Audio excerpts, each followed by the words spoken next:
মুছলমান সকলৰ জৰুৰী খবৰ আজিৰ পৰা 17 তাৰিখলৈকে অসমত লাগিব হাহাকাৰ গোটেই অসমৰ লগতে দিল্লীলৈকে কপাই তুলিব মুছলমানে আপুনি এজন প্ৰকৃত মুছলমান যদি ভিডিঅ'টি এটা শ্বেয়াৰ কৰক অসমৰ হাজাৰ হাজাৰ লোকে কপাবলৈ সাজু দিল্লী বৰ্তমান দিল্লী কপাবলৈ সাজু হৈছে হাজাৰ হাজাৰ লোক অসম চৰকাৰৰ বিৰুদ্ধে গৰ্জি উঠিব হাজাৰ হাজাৰ মুছলমান লোক আৰু মাত্ৰ কেইটামান ঘণ্টাৰ পিছত দিল্লী কপাই তুলিব আমছুৱে আমছুৰ প্ৰতিবাদত কঁপি উঠিব দিল্লীৰ যন্তৰ মন্তৰ ইতিমধ্যে দিল্লী গৈ উপস্থিত হৈছে আমছুৰ শ নেতাকৰ্মী এতিয়া দিল্লীৰ হোটেলে হোটেলে দেখা গৈছে কেৱল আমছুৰ নেতাকৰ্মীক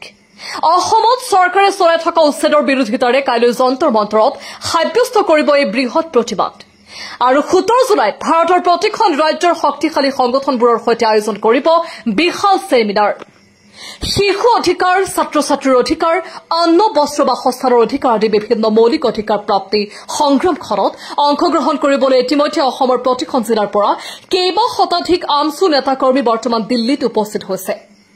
এই সন্দৰ্ভত হুজাই জিলা আমছুৰ সভাপতি কবিৰ আহমেদ লস্কৰৰ মন্তব্য আছে আমি শুনাই লৈছো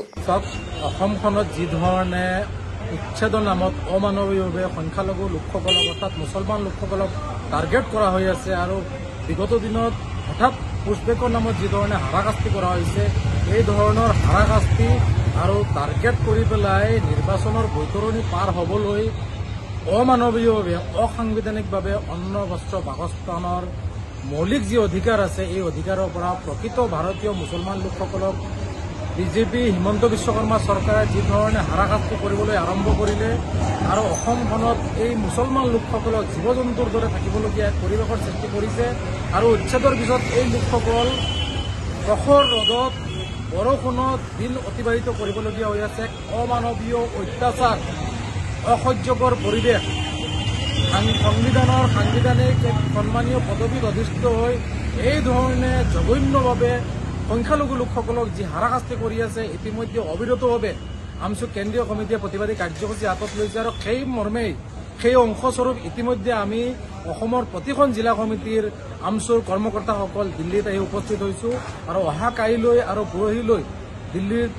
দুদিনীয়া কাৰ্যসূচীৰে প্ৰতিবাদ সাব্যস্ত কৰা হ'ব অহা কাইলৈ দিল্লীৰ যন্তৰ মন্তৰত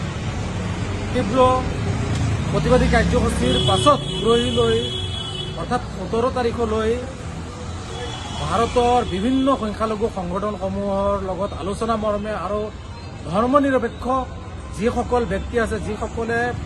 প্ৰত্যেকটো জাতি জনগোষ্ঠীৰ বাবে আৰু সংবিধানৰ সাংবিধানিক অধিকাৰ সাব্যস্ত কৰি প্ৰত্যেকটো জাতি জনগোষ্ঠী জীয়াই থকাৰ ক্ষেত্ৰত যিসকল ব্যক্তি বা সংগঠনে মাত মতে সেই ব্যক্তি বা সংগঠনৰ নেতৃবৰ্গকো ইতিমধ্যে আমন্ত্ৰণ জনোৱা হৈছে আৰু 17 তাৰিখত বৃহৎ আকাৰে ছেমিনাৰ আয়োজন কৰা হ'ব আৰু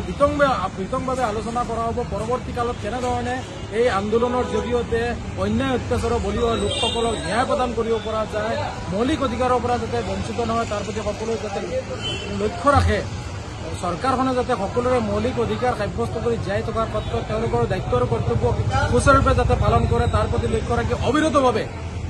প্ৰতিবাদ তীব্ৰতৰ কৰা হ'ব আৰু সেই মৰ্মে ইতিমধ্যে দিল্লীত সকলো আহি প্ৰতিটো জিলা কমিটিৰ বিষয়ববীয়া কেন্দ্ৰীয় কমিটিৰ সভাপতি সন্মানীয় সাধাৰণ সম্পাদকসকল সকলো বিষয়ববীয়া উপস্থিত হৈছো আৰু সকলোৱে এই প্ৰতিবাদ সাব্যস্ত কৰিছো আৰু আগন্তুক দিনত আমছুৰ উদ্যোগত যিসমূহ প্ৰতিবাদ হ'ব অসমৰ সৰ্বস্তৰীয় ৰাইজে এই প্ৰতিবাদত সহায় কৰি অন্যায় অত্যাচাৰ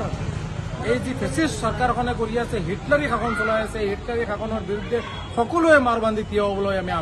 আহ্বান জনাইছো।